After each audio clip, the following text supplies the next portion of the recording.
Hello.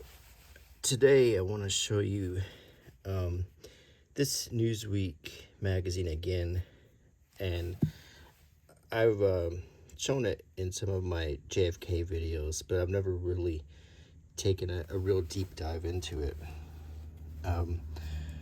This is a Newsweek from November 5th, 1962, 25 cents.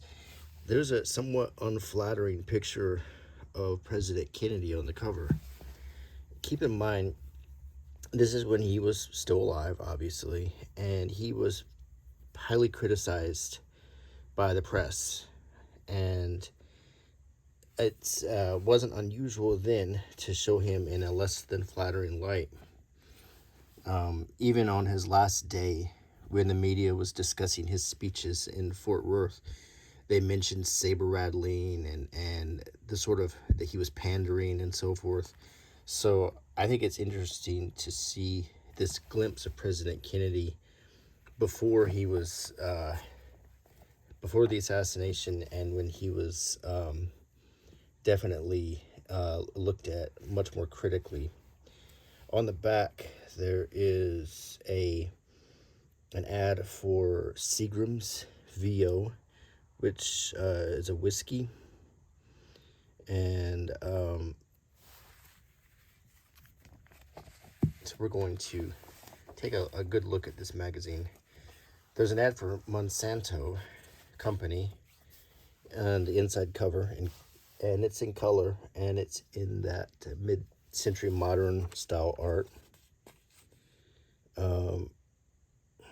Here's Warner and Swayze Cleveland, precision machinery since 1880. How do you Texans like that California road you paid for? Do you Southerners enjoy all the Great Lakes harbors you keep dredged?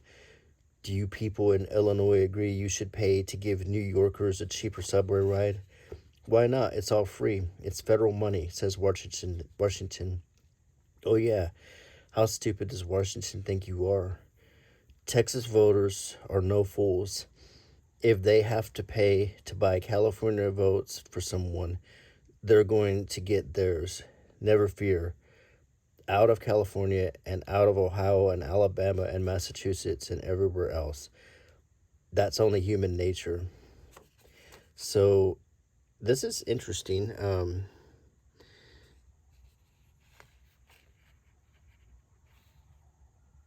There are no federal funds. They can only come from individual communities and individual states.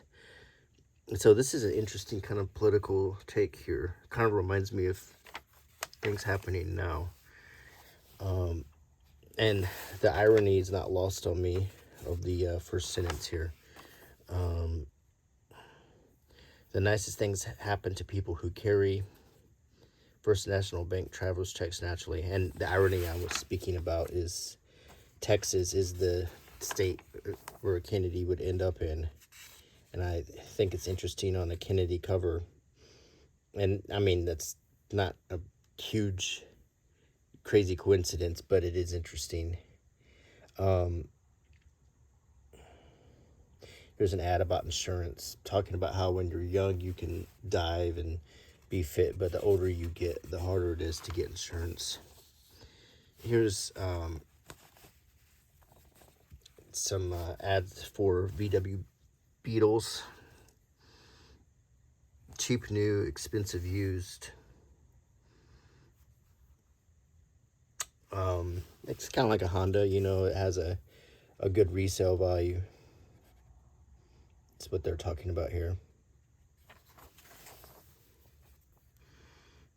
REA Express cuts shipping charges on these commodities. And we see a typewriter, a lunchbox. I wonder what this is supposed to be. This is your office, these commodities. And there's an iron, a coffee percolator, and 3,106 more. So it's showing that it has cheap rates to ship all of these things. Kind of reminds me of Amazon. But this is all long time before Amazon. Without reliability here, you can't start a profitable production run. Alan Bradley. It was the first Polaris submarine powered by an atomic reactor designed by Westinghouse. The USS George Washington fired the first Polaris missile from beneath the sea on July 20th, 1960. This atomic-powered submarine's reactor was designed by Westinghouse. The 14-ton Polaris missiles are ejected by Westinghouse launching equipment. Very interesting piece of Cold War advertising here. This is a nuclear submarine that can fire missiles from undersea. Very much Cold War imagery. Here is the first nuclear cruiser powered by 2 atomic reactors designed by Westinghouse. The USS Long Beach joined the fleet on September 9th, 1961. This swift cruiser is powered by 2 atomic reactors designed by Westinghouse. Turbine generators and other electrical equipment also used by Westinghouse. So this is a modern cruiser. And here we have an aircraft carrier. The first nuclear aircraft carrier powered by 8 atomic reactors designed by Westinghouse. The USS Enterprise joined the fleet on November 25th, 1961. The Enterprise is powered by 8 atomic reactors designed by Westinghouse. Also by Westinghouse are propulsion turbines and gears, aircraft elevators, motors and controls, and switchgear for this largest, most powerful ship in the world. The nuclear reactors for the Enterprise, the Long Beach, the George Washington, and many other nuclear-powered submarines were developed and designed by Westinghouse under the direction of in technical cooperation with the Naval Reactors Branch of the AEC. You can be sure if it's a Westinghouse. So this is the Enterprise. Very famous nuclear aircraft carrier, famous from among other things, the movie Star Trek 4, when the crew of the Enterprise tried to extract the nuclear photons from the reactor so they could power their ship. Hague and Hague, 5-star. There's a car rental ad here. Mail this postage paid card today for the new free book. Get the exciting facts about the Epeco Electrostat, America's first electrostatic desktop copy maker. So it's a copy machine, a desktop copier, not unlike what we have today. It copies in color, a significant new advance in office copying methods. And there's a young lady pictured there with the 60s look. This is interesting technology for the that would eventually, morph into where we're at now with the desktop printers. Here's a Thunderbird. And look how pretty that car is.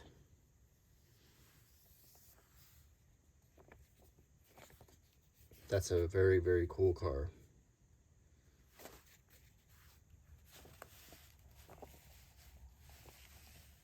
Now we finally get to the table of contents. We got the cover story. The world's 2 superpowers confront each other in the greatest crisis since World War II. Both equally aware that the showdown holds the threat of nuclear war. It's a deadly, dangerous game, but by holding firm, President John F. Kennedy seemed to have won the United States' critical objectives in Cuba. This week's cover story, which details every facet of the Cuban crisis, reflects the efforts of fully 50 Newsweek staffers, both in the U.S. and overseas. From Washington comes the inside story of how the intelligence piled up before the president made his decision from Miami and Key West. A picture of building U.S.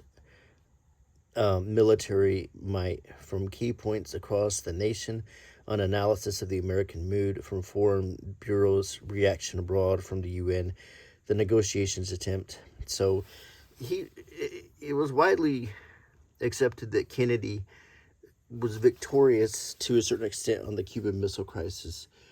What started all of this was an invasion that was planned before he became president, called the Bay of Pigs, that failed, and he refused to provide support for it. In response, the Soviet Union used that as a predication to park a whole bunch of warships off the coast of Cuba. Kennedy then basically made a deal, and I believe it was removing a U.S. presence in Turkey to get the Russians to back off. I'm not exactly sure the specifics, but it was, I believe it was removing our military from Turkey. It was a compromise, but it came out, although it was treated as a victory. Many people whispered that he backed down and gave up too much. Here's a page called the Periscope, talking about little snippets. Cape Canaveral, which became Cape Kennedy after his assassination. White House. If the administration decides to go ahead and cut taxes next year, President Kennedy will ask Congress to put a bigger bite on savings and loans associations. This year, Congress approved new taxes on the S&Ls totaling $200 million, $165 million less than JFK requested. JFK's 1964 defense budget will definitely add a 17th and perhaps an 18th division to the Army, insiders say. At least one of the new divisions is expected to be a new type of air assault unit with its own armada of helicopters and small planes. And we would see a lot of that put to use in Southeast Asia. Lyndon Johnson is using one of his personal campaign gimmicks to help to re-elect Wyoming Senator Joe Hickey, who has been hospitalized for a heart attack. When trying for vice presidential nomination in 1960, the vice president, who suffered a coronary in 1955, carried a replica of his post-recovery electrocardiogram encased in plastic. He now shows the graph to Hickey's constituents with the words, "I had a heart attack 7 years ago, and now look at me." That was typical LBJ behavior. He was famous for showing his scars or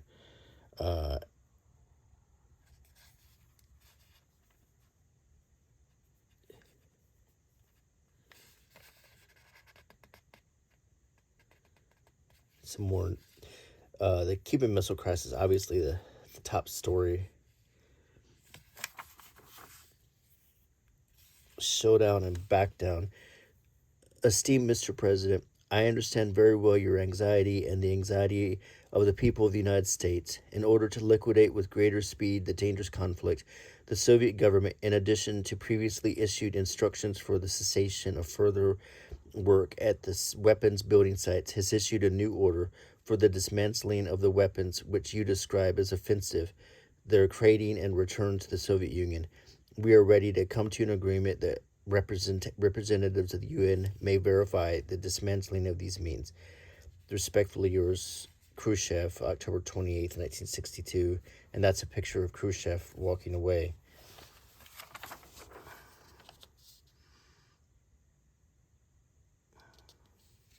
So they're taking the nukes away from launching distance here in Havana, and you can see how close their field of danger there.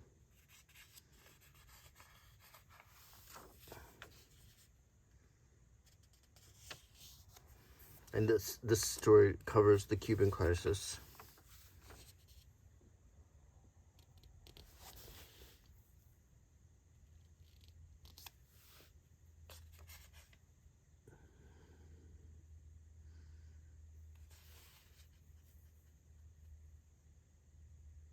And they're showing the reactions even in Trafalgar Square in England, how this Cold War was affecting. Here's a picture. It says U.S. nuclear might abroad. Were the American bases in Turkey worth the Soviet bases in Cuba? So what they're talking about is what I mentioned earlier. Was it fair for us to dismantle bases in Turkey but was it really a case where the Soviet Union basically had more, by parking weapons in Cuba, they basically tested and succeeded in getting the weapons out of Turkey, which, as you can see, is close, but not as close as Cuba is to the United States.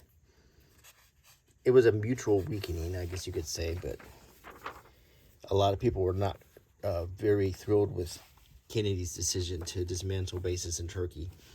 So we have an ad for Viceroy filter tip cigarettes, and this is just a great example of 60s cigarette ad appearing in a magazine.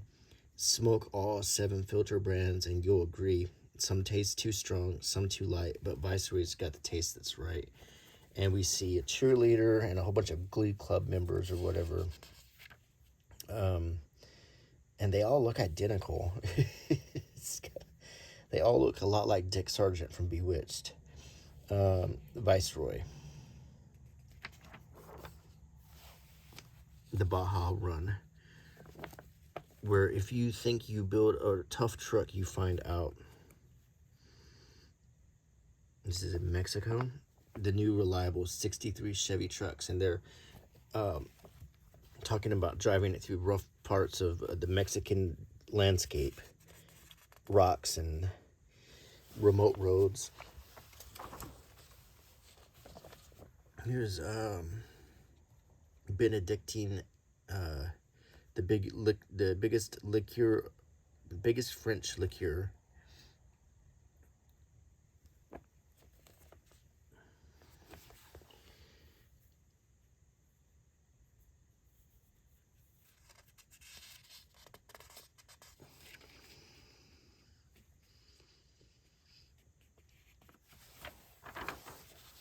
What does Chase Manhattan do for me?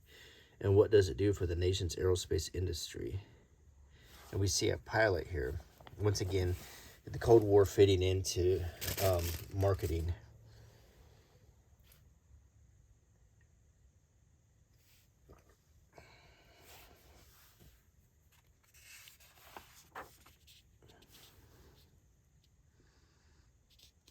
It's a typewriter ad right here.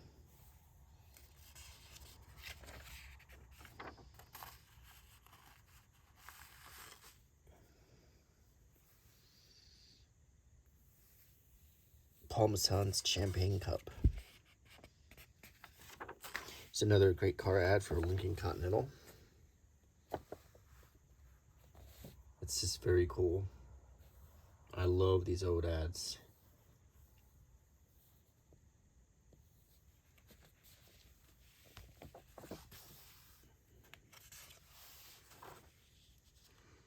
A lot of ads for liquor. This was the Mad Men time, you know, where men had a bottle of something in their office.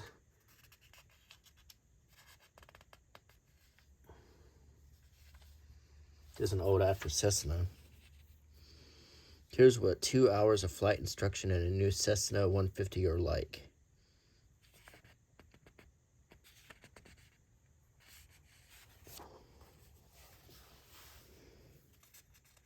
Ad for Studebaker brakes here.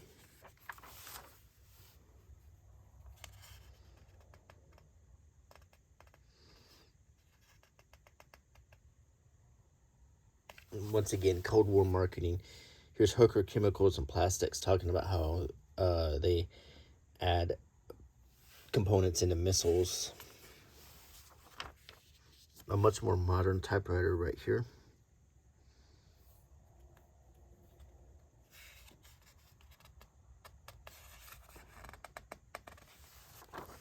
Very cool car ad. A Pontiac Grand Prix. That is very cool. Beautiful car.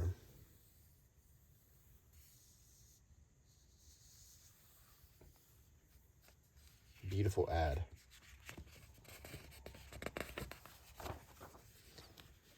Delightful because it's White Horse Dry Scotch.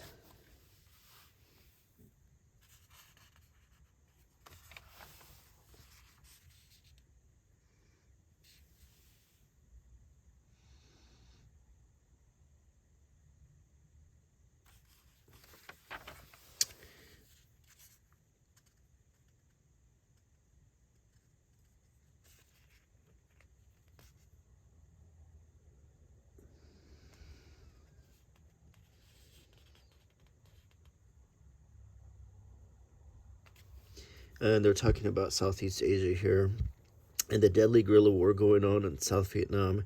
New weapons and old ones turned to new uses may play a role in defeating the Viet Cong. The job of making these innovations in the hands of a little-known Pentagon brain trust known as Project Agile, with a budget of $18 million, paltry by Pentagon standards, and a staff of 115 engineers and scientists headed by a graduate engineer named Robert C. Phelps, Assistant Director of the Defense Department's Advanced Research Projects Agency. Agile's main asset is Yankee ingenuity. What we hope to do is to adapt weapons to the peculiar needs of the locality and the kind of warfare the Vietnamese are fighting, says Phelps. What has Agile come up with? Plastic armor shields are now being used experimentally on U.S. helicopters to protect them from communist ground fire. A new Huey 1A attack helicopter equipped with rockets and machine guns was shot down last week. The Armalite high-velocity rifle has been successfully tested in counter-guerrilla operations. About one-third lighter than the standard 9-pound Garland rifle, the Armalite is more easily handled by small Vietnamese soldiers. A silent killer, a steel crossbow which fires a steel arrow, has been developed for sleuth operations.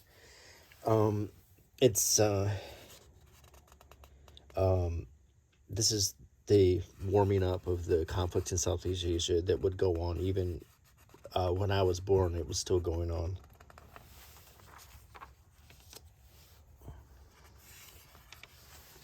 After the Kennedy assassination, it really picked up. And here we have some movie news. Daryl Zanuck in Cleopatra with Elizabeth Taylor and Richard Burton, which was a big flop.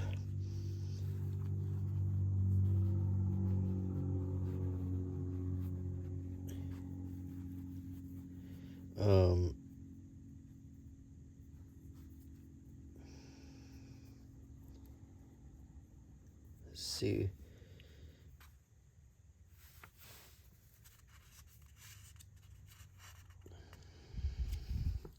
From Hollywood came word of deathless devotion to Marilyn Monroe, who ended her life with an overdose of sleeping pills last August. 3 times each week, a florist delivers 6 long-stemmed red roses to the movie queen's crypt at Westwood Memorial Park. The sender, ex-baseball star Joe DiMaggio, second of Marilyn's 3 husbands. A cemetery official told of the flowers, adding, Mr. DiMaggio said they were to be provided forever, but my guess is he means during his lifetime. Cost of the gesture, about $800 a year.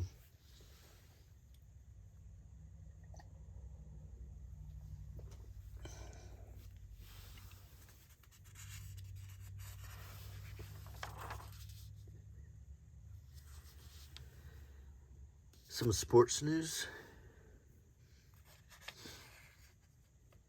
Telegrams. I think there's still one Western Union office in India, but telegrams used to be a thing. That was, it was kind of an instant way to communicate. It was faster than mail. It was automatic, but it cost a little bit, and someone would literally have to type up the message. It came out on a ticker, and then they would cut the ticker tape off and glue it to the message. Here's another car ad. The compact 63 Dodge Dart. Very cool ad.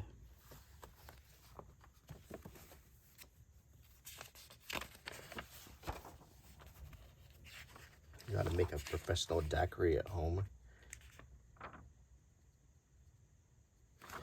part of the Apollo spacecraft here that would eventually make it to the moon.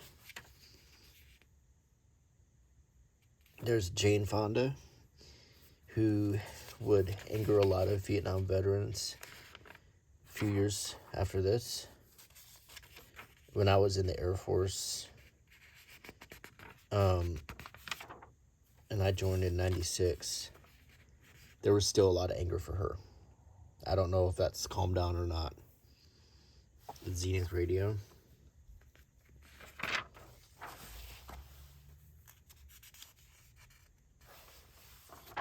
Oh, this is a very colorful ad. This is American Standard. That's very cool.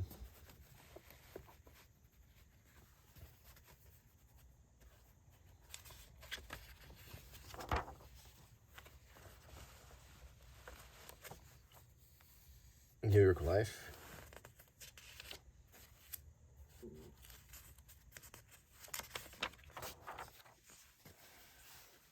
Cuba and the economy. High tension, low keyed response.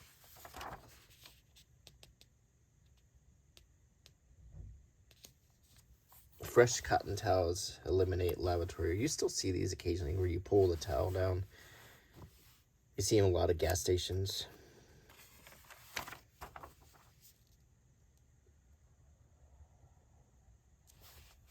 The world is small when you fly at Beechcraft.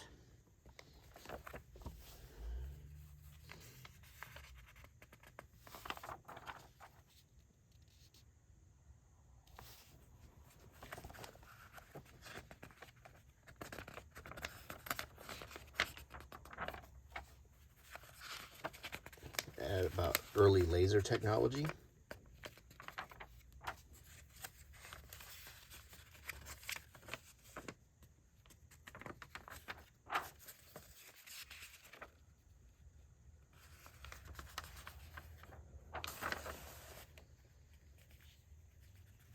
W-Top TV, the Embassy of Austria.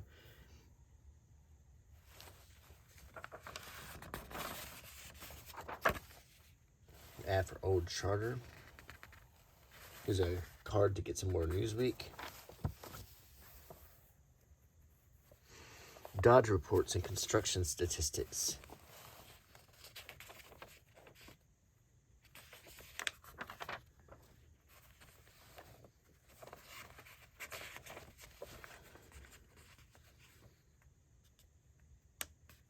Maryland Casualty Company. That's Black Cat.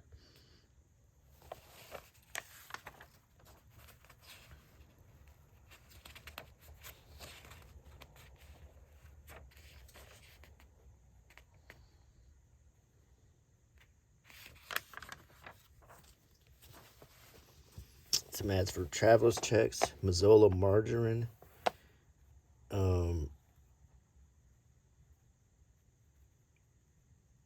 ad for a play. There's Rod Serling from Twilight Zone.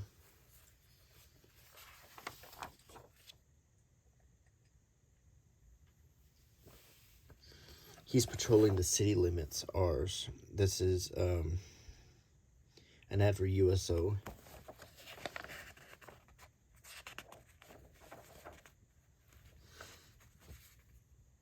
Daily jets to Copenhagen.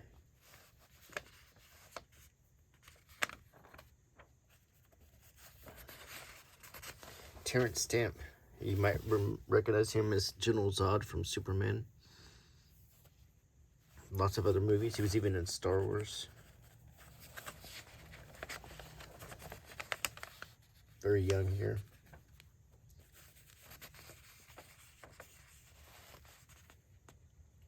Ad about voting.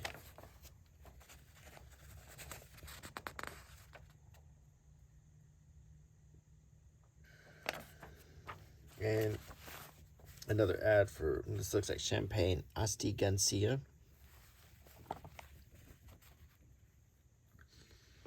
Well, that was a trip back to 1962. A lot changed. A lot changed. But I hope this gave you a glimpse into the past. I hope you enjoyed this flip through.